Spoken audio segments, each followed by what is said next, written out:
शुरुआत होती है हमारी प्यारी और मासूम हीरोइन गु सिक्सी से, और बचपन से ही उसका सिर्फ एक सपना था, एक दिन वह दुनिया की सबसे मशहूर फैशन डिजाइनर बनेगी। एक सुबह गु सिक्सी आराम से सो रही होती, तभी उसकी माँ का फोन आता है। वह घबराई हुई आवाज में कहती है, जल्दी ड्राई क्लीनिंग शॉप पर आ जाओ। असल में गु सिक्सी की माँ एक छोटी सी ड्राई क्लीनिंग शॉप चलाती थी, लेकिन जब भी किसी मुश्किल कस्टमर से झगड़ा हो जाता तो हमेशा गु सिक्सी ही आकर पूरा मामला संभालती थी। इस बार भी वह बिना देर किए अपनी माँ की मदद के लिए निकल पड़ती है। दूसरी तरफ हमारी मुलाकात होती है इस कहानी के हीरो येन सिचिन से। वह एक बहुत बड़ी कंपनी का यंग सीईओ था। पैसों की उसके पास कोई कमी नहीं थी, लेकिन उसकी पहचान सिर्फ उसकी दौलत नहीं बल्कि उसका बेहद ठंडा और गुस्सैल स्वभाव भी था। वह अपने कर्मचारियों से परफेक्शन के अलावा कुछ भी स्वीकार नहीं करता था। अगर किसी से छोटी सी भी गलती हो जाए तो वह बिना कुछ सोचे उसे सबके सामने डांट देता। इसी वजह से कंपनी का हर एम्प्लॉय से डरता था। उधर गु सिक्सी और उसकी बेस्ट फ्रेंड भी अपने सपने की तरफ पहला कदम बढ़ाती है। दोनों मिलकर एक छोटा सा ऑनलाइन फैशन ब्रांड शुरू करती है। उनका सपना था धीरे धीरे अपना नाम फैशन इंडस्ट्री में बनाना, लेकिन उन्हें बिल्कुल भी उम्मीद नहीं थी कि उनकी पहली कस्टमर उनकी जिंदगी बदल देगी। कुछ ही देर बाद उनके ऑनलाइन स्टोर पर पहला ऑर्डर आता है, और सबसे हैरानी की बात, वह ऑर्डर किसी और का नहीं बल्कि येन सिचिन का होता है। असल में येन सिचिन अपनी कंपनी के ब्रांड मैरीमी के नाम से एक नया फैशन स्टोर लॉन्च करने वाला था। उस नए स्टोर के लिए उसे हाई क्वालिटी डिजाइनर ड्रेसेस चाहिए थी। इसी वजह से उसने गु सिक्सी के ऑनलाइन स्टोर से एक बेहद महंगी ड्रेस ऑर्डर कर दी। ऑर्डर देखते ही गु सिक्सी की आंखें खुली की खुली रह जाती हैं। उसे विश्वास ही नहीं होता कि किसी ने उनके छोटे से स्टोर से इतनी महंगी ड्रेस खरीद ली। पहले तो उसे लगता है कि शायद कोई मजाक कर रहा है, लेकिन अगले ही पल पेमेंट सक्सेसफुली रिसीव हो जाती है। यह देखकर गु सिक्सी और उसकी बेस्ट फ्रेंड खुशी से उछल पड़ती है। उनकी पहली ही सेल इतनी बड़ी होगी उन्होंने कभी सपने में भी नहीं सोचा था। उधर येन सिचिन अपने ऑफिस में बैठा होता है, तभी उसका असिस्टेंट अंदर आता है। वह घबराकर पूछता है, सर क्या आपने सच में उसी शॉप से ड्रेस ऑर्डर की है? येन सिचिन बिल्कुल शांत स्वर में जवाब देता है, हाँ, स्टोर लिस्ट तो तुमने ही दी थी। यह सुनते ही असिस्टेंट के होश उड़ जाते। वह जल्दी से कहता है, सर वह अप्रूव्ड सप्लायर लिस्ट नहीं थी, वह तो ब्लैक लिस्ट थी, जिन स्टोर से हमें कभी भी बिजनेस नहीं करना चाहिए। यह सुनकर भी येन सिचिन बिल्कुल परेशान नहीं होता। वह मुस्कुराकर कहता है, कोई बात नहीं, अगर वह सच में ब्लैक लिस्टेड है तो शायद ड्रेस डिलीवर ही नहीं कर पाएंगे, इसलिए चिंता करने की जरूरत नहीं है। दूसरी तरफ गु सिक्सी अब इस ऑर्डर को लेकर पूरी तरह सीरियस हो जाती है। वह फैसला करती है कि चाहे कुछ भी हो जाए वह परफेक्ट ड्रेस बनाकर ही देगी। इसके लिए वह हर जगह रिसर्च करना शुरू कर देती है। काफी खोजबीन के बाद उसे एक बहुत महत्वपूर्ण जानकारी मिलती है। उसे पता चलता है कि मैरीमी ब्रांड के चीफ डिजाइनर एलेक्स आमतौर पर विदेश में रहते हैं, लेकिन आज वह शहर में आयोजित एक एक्सक्लूसिव पार्टी में आने वाले हैं। अगर गु सिक्सी किसी तरह उनसे मिल जाए तो शायद उसे ड्रेस बनाने के लिए जरूरी जानकारी और मटेरियल मिल सकता है। बस फिर क्या था, वह तुरंत पार्टी की तरफ निकल पड़ती, लेकिन रास्ते में उसका हल्का सा एक्सीडेंट हो जाता है। वह तुरंत सामने वाले व्यक्ति से माफी मांगने जाती है। यही पहली बार कहानी में एंट्री होती है एक और हैंडसम बिजनेसमैन मो जिक्सिन की। जैसे ही मो जिक्सिन की नजर गु सिक्सी पर पड़ती है वह वहीं रुक जाता है। उसके चेहरे पर अचानक मुस्कान आ जाती है। तभी पता चलता है कि बचपन में मो जिक्सिन और गु सिक्सी बहुत अच्छे दोस्त थे। इतना ही नहीं, मो जिक्सिन बचपन से ही उससे प्यार करता था। सालों से वह सिर्फ उसे ढूंढ रहा था, लेकिन दुख की बात यह थी कि गु सिक्सी उसे बिल्कुल पहचान नहीं पाती। वह सिर्फ माफी मांगती है और जल्दी से वहाँ से चली जाती है। उसके जाने के बाद असिस्टेंट धीरे से पूछता है, सर क्या यही वह लड़की है जिसे आप इतने सालों से ढूंढ रहे थे? मो जिक्सिन मुस्कुराकर जवाब देता है, हाँ, यही वही लड़की है। कुछ देर बाद गु सिक्सी उस शानदार पार्टी में पहुंच जाती है। संयोग से येन सिचिन भी उसी पार्टी में आया होता है। उसे वहाँ एक महत्वपूर्ण बिजनेस मीटिंग करनी थी, लेकिन अंदर जाने से पहले ही गु सिक्सी मुसीबत में फंस जाती है। उसे अचानक याद आता है कि वह अपना इनविटेशन कार्ड घर पर ही भूल आई है। सिक्योरिटी गार्ड्स उसे अंदर जाने से साफ मना कर देते हैं। बेचारी गु सिक्सी समझ नहीं पाती कि अब क्या करे। तभी वहाँ येन सिचिन पहुंच जाता है। उसे देखते ही गु सिक्सी के दिमाग में एक शानदार आइडिया आता है। वह चुपचाप उसके पीछे पीछे चलने लगती है। सभी लोगों को लगता है कि वह येन सिचिन के साथ आई है। इसी गलतफहमी का फायदा उठाकर वह आसानी से पार्टी के अंदर पहुंच जाती है, लेकिन अंदर आने के बाद भी वह लगातार येन सिचिन के पीछे पीछे घूमती रहती है। यह देखकर येन सिचिन को उस पर शक होने लगता है। वह उससे कुछ पूछने ही वाला होता है कि तभी दोनों के सामने एलेक्स आ जाता है। असल में दोनों उसी से मिलने आए थे। येन सिचिन उसकी तरफ इशारा करके कहता है, वह सामने जो आदमी खड़ा है वही एलेक्स है। इतना कहकर वह बिजनेस मीटिंग के लिए उसके पास चला जाता है। उधर गु सिक्सी को भी मौका मिल जाता है। वह तुरंत एलेक्स से बातचीत शुरू कर देती है। अपनी फैशन नॉलेज और सादगी से वह कुछ ही मिनटों में एलेक्स को इम्प्रेस कर देती है। सब कुछ बिल्कुल परफेक्ट चल रहा था। वह मैरीमी ब्रांड की ड्रेस के बारे में बात शुरू ही करने वाली थी कि तभी अचानक कुछ सिक्योरिटी गार्ड्स वहाँ पहुंच जाते हैं। उनमें से एक विनम्रता से कहता है, मैम क्या हम आपका इन्विटेशन कार्ड देख सकते हैं? अब गु सिक्सी के पास दिखाने के लिए कुछ था ही नहीं। यह देखकर गार्ड्स को उस पर शक हो जाता है। वे उसे एक तरफ ले जाकर पूछताछ शुरू कर देते हैं। बेचारी गु सिक्सी इतनी घबरा जाती है कि उसे समझ ही नहीं आता कि अब इस मुसीबत से बाहर कैसे निकले। उसी समय येन सिचिन वहाँ आ जाता है। वह धीरे से कहता है, अब तुम पूरी तरह फंस चुकी हो, लेकिन मेरे पास तुम्हें बचाने का एक तरीका है। गु सिक्सी तुरंत उत्सुक होकर पूछती है, कैसा तरीका? येन सिचिन उसकी आंखों में देखते हुए कहता है, आज की रात तुम मेरी पार्टनर बन जाओ और मैं जो कहूँ बस वही करना। अब गु सिक्सी के पास कोई दूसरा रास्ता नहीं था, इसलिए वह मजबूरी में उसकी बात मानने के लिए तैयार हो जाती है। लेकिन येन सिचिन की अगली शर्त सुनते ही गु सिक्सी पूरी तरह हैरान रह जाती है। वह शांत आवाज में कहता है, आज रात तुम्हें सिर्फ मेरी पार्टनर नहीं बल्कि मेरी गर्लफ्रेंड बनकर रहना होगा। यह सुनते ही गु सिक्सी शर्म से लाल पड़ जाती है, लेकिन उसके पास कोई दूसरा रास्ता भी नहीं था। अगर वह मना करती तो सिक्योरिटी उसे तुरंत पार्टी से बाहर निकाल देती। मजबूरी में वह उसकी बात मान जाती है। कुछ ही देर बाद दोनों साथ साथ पार्टी हॉल में वापस आते हैं। दोनों को एक साथ देखकर एलेक्स मुस्कुराते हुए कहता है, कांग्रेचुलेशंस, तुम दोनों की जोड़ी सच में बहुत खूबसूरत है। उसी समय उसकी नजर गु सिक्सी के गले में पड़े नेकलेस पर जाती है। उसे देखते ही उसकी आंखें नम हो जाती है। वह बार बार उस नेकलेस की तारीफ करने लगता है, क्योंकि वह नेकलेस उसकी दिवंगत पत्नी ने अपने हाथों से डिजाइन किया था। इसलिए वह उसके लिए सिर्फ एक ज्वेलरी नहीं बल्कि एक अनमोल याद थी। असल में यही येन सिचिन का पूरा प्लान था। उसे पहले से पता था कि अगर एलेक्स उस नेकलेस को देखेगा तो वह भावुक हो जाएगा और तब बिजनेस डील करना कहीं ज्यादा आसान हो जाएगा। कुछ देर बाद पार्टी में म्यूजिक बजना शुरू हो जाता है। सभी लोग डांस फ्लोर पर पहुंच जाते हैं। मजबूरी में येन सिचन और गो सिक्सी भी साथ डांस करने लगते हैं, लेकिन डांस करते करते दोनों फिर किसी छोटी सी बात पर बहस शुरू कर देते हैं। परेशान होकर गो सिक्सी वहाँ से जाने के लिए मुड़ती है, लेकिन अचानक उसका पैर फिसल जाता है। उसे गिरते देखकर येन सिचन तुरंत उसे पकड़ने के लिए आगे बढ़ता है, लेकिन इस चक्कर में उसका अपना बैलेंस भी बिगड़ जाता है। दोनों एक साथ नीचे गिर पड़ते हैं और अगले ही पल बिना चाहे दोनों के होंठ एक दूसरे से टकरा जाते हैं, यानी दोनों का एक्सीडेंटली किस हो जाता है। लेकिन मुसीबत यहीं खत्म नहीं होती। बैलेंस पूरी तरह बिगड़ जाने की वजह से दोनों सीधे स्विमिंग पूल में गिर जाते हैं। कुछ देर बाद जब दोनों पानी से बाहर निकलते हैं तो गो सिक्सी सिर से लेकर पैर तक पूरी तरह भीग चुकी होती है, लेकिन येन सिचन का ध्यान उसकी तरफ बिल्कुल नहीं जाता। वह सबसे पहले अपने महंगे नेकलेस को चेक करने लगता है। वह बार बार उसे साफ करता है और ध्यान से देखता है कि कहीं उसे कोई नुकसान तो नहीं पहुंचा। यह देखकर गो सिक्सी का गुस्सा सातवें आसमान पर पहुंच जाता है। उसे लगता है कि इस आदमी को उसकी बिल्कुल भी परवाह नहीं है। उसी समय एलेक्स फिर उनके पास आ जाता है। कुछ देर बातचीत करने के बाद येन सिचन और गो सिक्सी उससे विदा लेते हैं। दोनों कहते हैं हम आपसे फिर मिलेंगे। दूसरी तरफ मो जिक्सिन अब भी सिर्फ गो सिक्सी के बारे में सोच रहा था। सालों की तलाश के बाद उसे आखिरकार अपनी बचपन की दोस्त मिल चुकी थी और अब वह हर पल उसी के बारे में सोचने लगा था। उधर गो सिक्सी को खाली समय में कॉमिक्स पढ़ने का बहुत शौक था। उसका एक फेवरेट कॉमिक आर्टिस्ट भी था जिसकी हर स्टोरी उसे बेहद पसंद थी, लेकिन उसे बिल्कुल भी नहीं पता था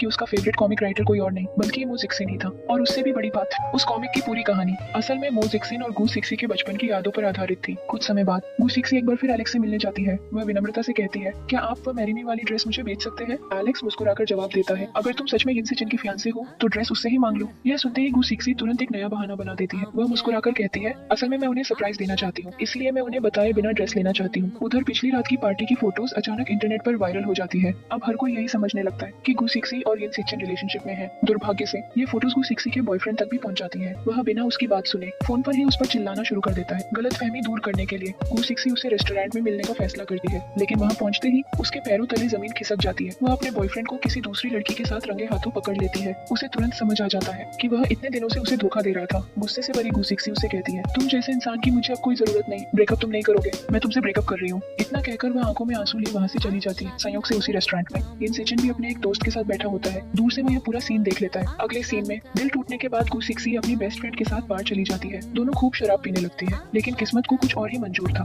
उसी बार में येन सिचन भी अपने दोस्त के साथ पहुंच जाता है। वह देखता है कि गो सिक्सी पूरी तरह नशे में है। वह उसके पास जाकर उसकी हालत देखने लगता है, लेकिन गो सिक्सी इतनी ज्यादा नशे में होती है कि वह येन सिचन को अपना कोई करीबी दोस्त समझ बैठती है। फिर वह अपने दिल का सारा दर्द उसके सामने निकाल देती है। वह बताती है कि उसके बॉयफ्रेंड ने उसे धोखा दिया, उसका विश्वास तोड़ दिया और उसका दिल पूरी तरह तोड़ दिया। इतना कहते कहते वह अचानक येन सिचन को कसकर गले लगा लेती है और फूट फूट कर रोने लगती है। बहुत देर तक रोने के बाद वह उसकी बाहों में बेहोश हो जाती है। उधर उसकी बेस्ट फ्रेंड भी पूरी तरह नशे में बेहोश पड़ी थी। अब येन सिचन के पास दोनों की मदद करने के अलावा कोई रास्ता नहीं बचता। वह सावधानी से बेहोश गो सिक्सी को उठाकर अपनी कार तक ले जाता है ताकि उसे सुरक्षित घर छोड़ सके, लेकिन घर का रास्ता उसकी जिंदगी का सबसे अजीब सफर बन जाता है। आधी नींद और पूरे नशे में अचानक गो सिक्सी को चिकन विंग्स खाने की इच्छा होती है, लेकिन नशे की वजह से वह येन सिचन को ही एक बड़ा चिकन विंग समझ बैठती है। वह उसका चेहरा दोनों हाथों से पकड़ लेती है और सचमुच उसे किस करने लगती है। किस करने के बाद वह खुशी से कहती है, ये चिकन विंग तो बिल्कुल भी स्पाइसी नहीं है। पूरे रास्ते गो सिक्सी की ऐसी ही मजेदार हरकतें चलती रहती है और बेचारा येन सिचन चुपचाप सब कुछ सहता रहता है। अगले दिन आखिरकार मो जिक्सिन की गो सिक्सी से ठीक तरह मुलाकात होती है। वह मुस्कुराकर कहता है, विदेश जाने से पहले मैं मिसान में रहता था। यह सुनकर गो सिक्सी भी मुस्कुराती है। वह कहती है, मैं भी बचपन में वही रहती थी, शायद हम पहले मिल चुके हैं। मो जिक्सिन तुरंत मुस्कुराकर जवाब देता है, शायद नहीं, हम जरूर मिले थे, हम बचपन के दोस्त हैं। फिर वह अपना पूरा नाम बताता है। जैसे ही गो सिक्सी उसका नाम सुनती है उसे सब कुछ याद आ जाता है। वह खुशी से भर उठती है। सालों बाद अपने बचपन के दोस्त से मिलकर दोनों बेहद खुश हो जाते हैं। फिर दोनों फैसला करते हैं कि बचपन की तरह अब फिर से साथ में आर्ट सीखेंगे और प्रैक्टिस करेंगे। कुछ समय बाद गो सिक्सी फिर से येन सिचन से मिलने जाती है क्योंकि एलेक्स ने ड्रेस देने से मना कर दिया था। अब उसे लगता है कि सिर्फ येन सिचन ही उसकी मदद कर सकता है, लेकिन हमेशा की तरह येन सिचन ठंडे स्वर में कहता है, तुम्हें वह ड्रेस कभी नहीं मिलेगी। हैरान होकर गो सिक्सी पूछती है, क्यों? येन सिचन जवाब देता है, वह ड्रेस सिर्फ एक इंसान के लिए है, मेरी फ्यूचर वाइफ के लिए, और क्योंकि मैं तुमसे कभी शादी नहीं करूंगा इसलिए तुम्हें वह ड्रेस कभी नहीं मिलेगी। उसकी यह घमंडी बात सुनकर गो सिक्सी का गुस्सा फूट पड़ता है। वह सामने रखा पानी का ग्लास उठा लेती है। येन सिचन को लगता है कि अब वह उसके ऊपर पानी फेंकने वाली है, इसलिए वह तुरंत उसका हाथ पकड़ लेता है। लेकिन अगले ही पल गो सिक्सी बड़ी मासूमियत से कहती है, गलत मत समझिए, मैं आपके ऊपर पानी फेंकने नहीं वाली थी, मुझे तो सिर्फ प्यास लगी थी। इतना कहकर वह आराम से वही पानी पी जाती है। अगले ही पल येन सिचन बिल्कुल शांत आवाज में कहता है, वैसे ही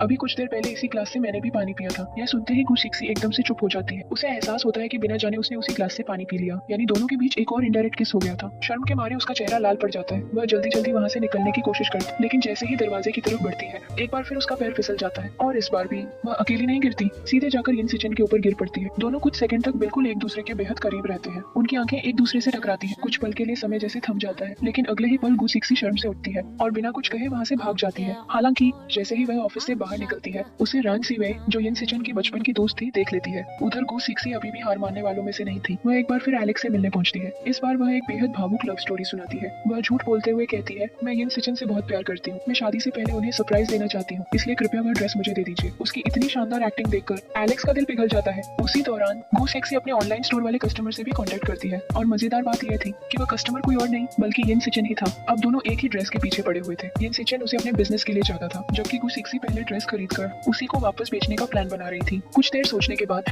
आखिरकार एलेक्स वह ड्रेस गु सिक्सी को देने के लिए तैयार हो जाता है। खुशी से झूमती हुई गु सिक्सी तुरंत यिन सिचन को फोन करती है। वह पूरे कॉन्फिडेंस के साथ कहती है, आपको मैरी मी वाली ड्रेस मिल जाएगी। कुछ समय बाद गु सिक्सी मो जिक्सिन के घर पहुंचती है, क्योंकि उसने उससे वादा किया था कि वह उसे ड्राइंग सिखाएगी। वह टेबल पर एक एप्पल रखकर कहती है, इसे देखकर स्केच बनाइए। लेकिन मो जिक्सिन की हालत कुछ और ही थी। वह एप्पल की तरफ एक बार भी नहीं देखता। पूरे समय उसकी नजर सिर्फ गु सिक्सी के चेहरे पर टिकी रहती है, क्योंकि वह अब भी उससे बेइंतहा प्यार करता था। इसी बीच यिन सिचन के नए मैरी मी स्टोर की ग्रैंड ओपनिंग सेरेमनी शुरू हो जाती है। इस खास मौके पर एलेक्स भी वहाँ मौजूद होता है। स्टेज पर आते ही वह घोषणा करता है, यह मैरी मी ब्रांड की पहली ड्रेस है और यह सिर्फ एक ही महिला की होगी। यह सुनकर वहाँ मौजूद सभी लोग उत्सुक हो जाते हैं। हर कोई सोचने लगता है कि आखिर वह खुशकिस्मत लड़की कौन होगी। तभी एलेक्स मुस्कुराकर कहता है, यह ड्रेस यिन सिचन की वाइफ की होगी। यह सुनते ही पूरा हॉल सन्न रह जाता है। यहाँ तक कि यिन सिचन के अपने दोस्त भी हैरान रह जाते हैं। उसका असिस्टेंट धीरे से पूछता है, सर अब क्या करेंगे? लेकिन यिन सिचन बिल्कुल शांत रहता है। वह सिर्फ इतना कहता है, फिलहाल कुछ मत बोलो। इसके बाद वह सीधे गु सिक्सी के पास पहुंचता है। उसके चेहरे पर साफ गुस्सा दिखाई दे रहा था। वह गुस्से में पूछता है, तुमने एलेक्स से क्यों कहा कि तुम मेरी फियांसे हो? बेचारी गु सिक्सी के पास कोई जवाब नहीं था। उसने तो सिर्फ ड्रेस पाने के लिए झूठ बोला था। लेकिन यिन सिचन का गुस्सा और बढ़ जाता है। वह उसे बहुत खरी खोटी सुनाने लगता है। उसकी बातें गु सिक्सी के दिल पर गहरी चोट करती है। आंखों में आंसू लिए वह वहाँ से चली जाती है। कुछ देर बाद उसकी बेस्ट फ्रेंड उसे बताती है,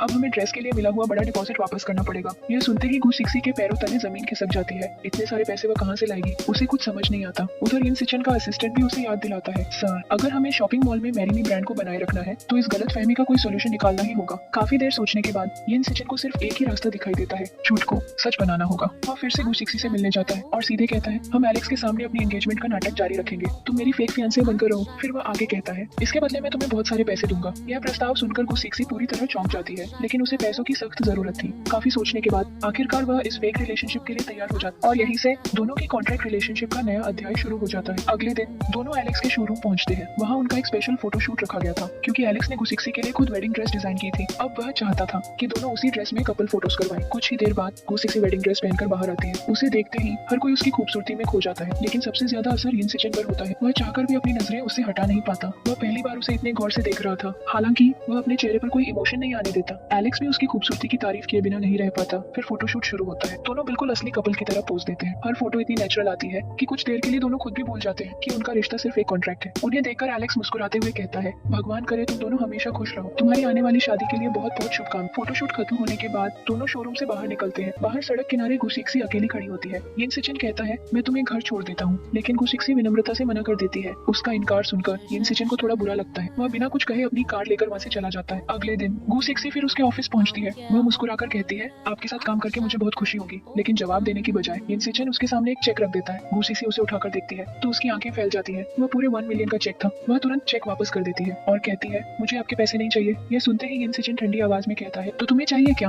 तुम जैसी मिडिल क्लास फैमिली की लड़कियां तो पैसों के लिए कुछ भी करने को तैयार रहती है। क्या 1 मिलियन भी तुम्हारे लिए कम है? उसकी ये बातें गु सिक्सी के आत्मसम्मान पर सीधा वार करती है। वह अपमान सह नहीं पाती, गुस्से में सामने रखा पानी का ग्लास उठाती है और इस बार सचमुच पूरा पानी यिन सिचन के ऊपर फेंक देती है। फिर बिना पीछे देखे वहाँ से चली जाती। लेकिन दोनों में से किसी को भी पता नहीं था कि दूर खड़ा एक शख्स यह पूरा सीन कैमरा में रिकॉर्ड कर चुका था। गु सिक्सी के जाने के बाद असिस्टेंट धीरे से पूछता है, बॉस आपने जानबूझकर उन्हें इतना हर्ट क्यों किया? कुछ पल चुप रहने के बाद यिन सिचन धीमी आवाज में कहता है, मैं नहीं चाहता कि गु सिक्सी कभी मुझसे प्यार करे, इसलिए जरूरी था कि वह मुझसे नफरत करने लगे। यानी बाहर से वह जितना कठोर दिख रहा था, अंदर कहीं ना कहीं वह गु सिक्सी की परवाह करने लगा था। लेकिन किस्मत ने अभी एक और मुश्किल उसके सामने खड़ी कर दी। कुछ देर बाद असिस्टेंट एक नई खबर लेकर आता है। वह कहता है, सर एलेक्स ने एक नई कंडीशन रखी है। वह मैरी मी ड्रेस तभी देगा जब आपकी शादी के 3 महीने बाद भी आप दोनों पति पत्नी साथ होंगे। यह सुनते ही यिन सिचन फिर एक नई परेशानी में फंस जाता है। बिना एक पल गंवाए वह सीधे गु सिक्सी के पास पहुंचता है और बिना किसी भूमिका के कहता है, मुझसे शादी कर लो। यह सुनकर गु सिक्सी की आंखें फटी की फटी रह जाती। वह अविश्वास से पूछती है, क्या आपका दिमाग खराब हो गया है? मैं आपसे शादी क्यों करूंगी? यिन सिचन बिल्कुल शांत स्वर में जवाब देता है, तुम्हें पैसों की जरूरत थी है ना? जितनी रकम मांगोगी मैं तुम्हें उतनी रकम दूंगा।